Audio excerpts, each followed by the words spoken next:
जय हिंद साथियों, कैसे हो आप सब लोग। मैं हूं एडवोकेट के एम कटारा, लीगल एडवाइजर एवं मोटिवेशनल स्पीकर। तो आज हम एक जौहरी की कहानी आपके सामने लेकर आए हैं। एक जौहरी एक शहर में रहा करता था जो हीरे जवाहरात की परख करता था। जौहरी की मृत्यु हो जाती है और उसके परिवार की दयनीय कंडीशन हो जाती है। समय दर समय निकलता जाता है और परिवार की कंडीशंस बिगड़ती जाती हैं। फाइनेंशियल प्रॉब्लम्स उसके सामने आती जाती हैं परिवार के। तो उस परिवार के उसकी जौहरी की पत्नी अपने बेटे से कहती है कि बेटा, ये नीलम का जो हार रखा है इसे बेचकर अपने चाचा की दुकान पर कुछ पैसे ले आओ जिससे हमारा काम चल सके।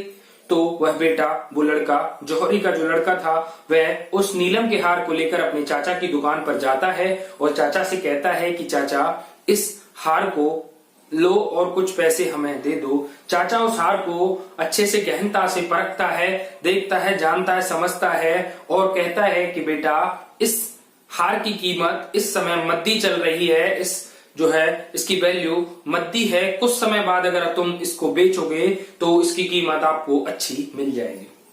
तो चाचा ने कुछ पैसे देते हुए कहा कि अपनी माँ से कहना कि बेटा, अपनी माँ से इस प्रकार से कहना कि इसकी कीमत अभी मद्दी है, कुछ समय बाद इसको बिकोगे तो अच्छी कीमत मिल जाएगी। और चाचा ने उससे कहा कि बेटा, कल से तुम दुकान पर बैठना स्टार्ट कर दीजिए। और वह लड़का जो है अगले दिन से ही उस दुकान पर बैठने लग गया और जो है काम सीखने लग गया और उसका खर्चा पानी वो चाचा उसे देता था, जिससे उसका घर चलने लग गया।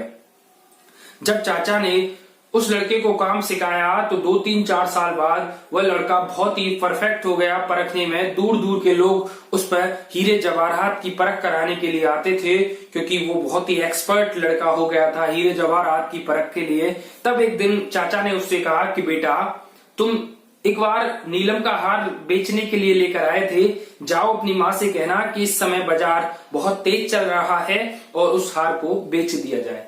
तब लड़का उस हार को लेने जब घर जाता है तो उस हार को निकाल कर देखता है, परखता है, जानता है और वह घर में ही उस हार को वापस छोड़कर चाचा के पास पहुंच जाता है। चाचा ने कहा कि बेटा, हार ले आए। तब उस लड़के ने कहा कि चाचा, मैं तो उसे घर ही छोड़ आया।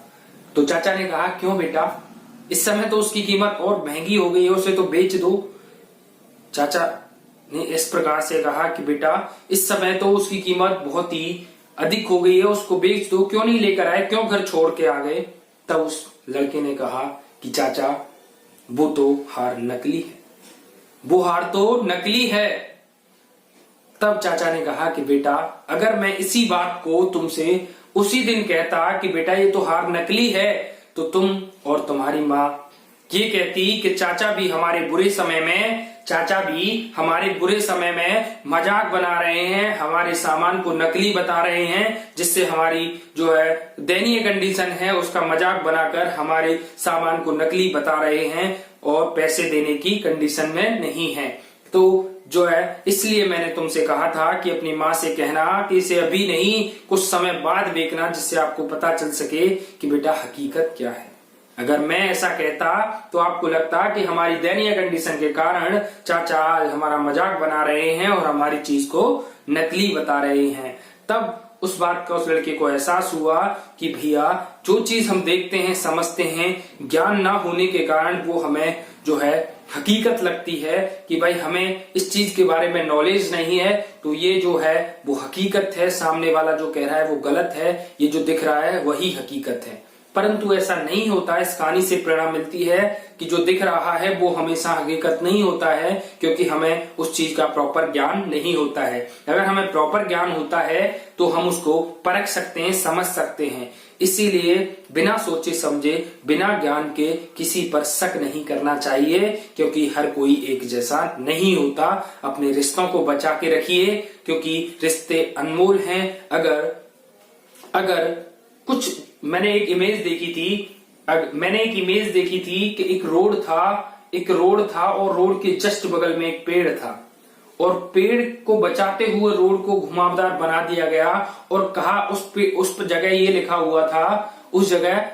हुआ था कि अगर थोड़ा सा घुमाव लेने से थोड़ा सा घुमाव लेने से रिश्ते बच जाते हैं तो बचा लेना चाहिए, कोई दिक्कत नहीं होती। समझे ना इस बात को। अगर रिश्ते बचाने हैं और तुमको थोड़ा सा घुमाव लेना है तो कोई दिक्कत नहीं है, आप थोड़ा सा घुमाव ले लीजिए, लेकिन रिश्तों को बचाते हुए चलिए। रोड बना हुआ था, रोड उस पेड़ को बचाते हुए बनाया गया था, कुछ घुमावदार। तो उस जगह ये भी लिखा था कि अगर रिश्ते बचाने के लिए अगर तुम्हें थोड़ा सा घूमना पड़े तो घूम जाइए, रिश्तों को बचाना जरूरी है।